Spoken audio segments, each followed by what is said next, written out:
Hi! ఈ మధ్య చాలా మంచి సినిమా మనందరికి తెలిసిందే. ఎలాంటి అంచనాలు లేకుండా వచ్చి బ్లాక్ బస్టర్ హిట్ కొట్టిన సినిమా 'ఎఫ్1'. సో, ఇది ఒక డ్రామా చిత్రం.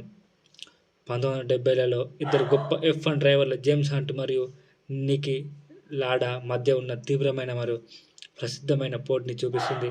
ఈ సినిమా వారి వ్యక్తిగత జీవితాలు, వారి పోటీలోని ఉత్కంఠ మరియు రేసింగ్ ప్రపంచం ఎంత ప్రమాదకరమో చూపిస్తుంది. ఈ సినిమాకి గొప్ప రేటింగ్స్ ఉన్నాయి. మరియు ఇది ఎంతో ఆసక్తికరంగా ఉంటుంది.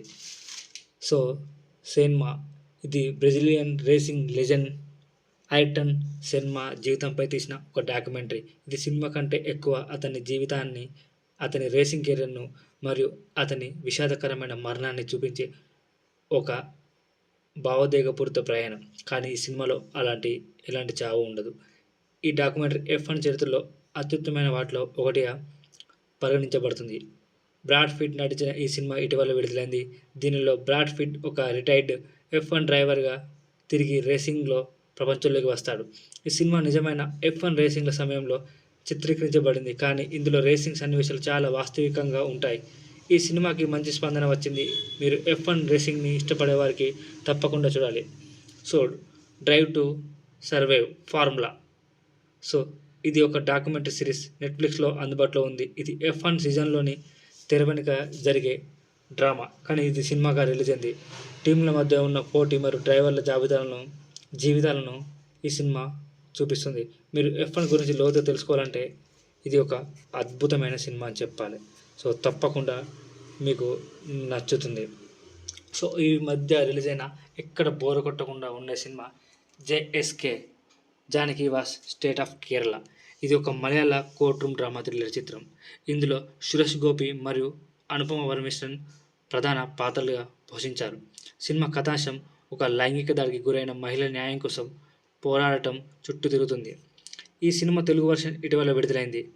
కథనం, నటీనటుల నటనకు ఈ సినిమా మంచి పేరు తెచ్చుకుంది. అయితే కొన్ని విమర్శలు కూడా వచ్చాయి. మీరు థ్రిల్లింగ్ కోర్ట్ రూమ్ డ్రామాలు ఇష్టపడితే ఈ సినిమా తప్పకుండా చూడవచ్చు. ఈ సినిమా మీరు జీ5 ఓటీటీ ప్లాట్‌ఫామ్‌లో తెలుగులో చూడవచ్చు. సో, ఇది ఒక మంచి సినిమాగా వచ్చింది. సో, ఈ మధ్య చాలా రోజుల తర్వాత అనుపమ పరమేశ్వరన్ నటించలేదు మలయాళంలో. సో, ఇది ఒక కోర్ట్ మూవీ. జనగణమన చాలా మంచి సినిమాలు మలయాళంలో ఉంటాయి. సో, మలయాళంలో ఎలాంటి సినిమా అయినా 60-70% బోర్ కొట్టకుండా ఉంటుంది ఈ సినిమా. సో, ఈ సినిమాలో ఇది ఒకటి. ఈ మధ్యన ఇంకొక మూవీ 'టాప్ 3' మారెసన్ పేరుతో ప్రస్తుతం విడుదలైన ఈ సినిమా వేరే లెవెల్‌లో ఉంటుంది. సో, మనందరికీ తెలిసిందే వడివేలు, ఫహద్ ఫాజిల్ వీళ్ళిద్దరు నటించిన సినిమా మారెసన్ సినిమా బాగుంది. సో, మీకు ఇది తప్పకుండా చూడవచ్చు. సో, రీసెంట్‌గా రిలీజ్ అయిన ఈ సినిమా తెలుగులో కూడా రిలీజ్ అయింది. డెఫినెట్‌గా మీకు ఇబ్బంది లేకుండా ఉంటుంది సినిమా. ఈ టాప్ 3 సినిమాలు ఈ మధ్య బెస్ట్ మూవీస్ అని చెప్పాలి. సో, నెక్స్ట్ వీడియోలో మళ్ళీ కలుద్దాం. లైక్ చేయండి, షేర్ చేయండి, సబ్స్క్రైబ్ చేయండి. Movie lovers.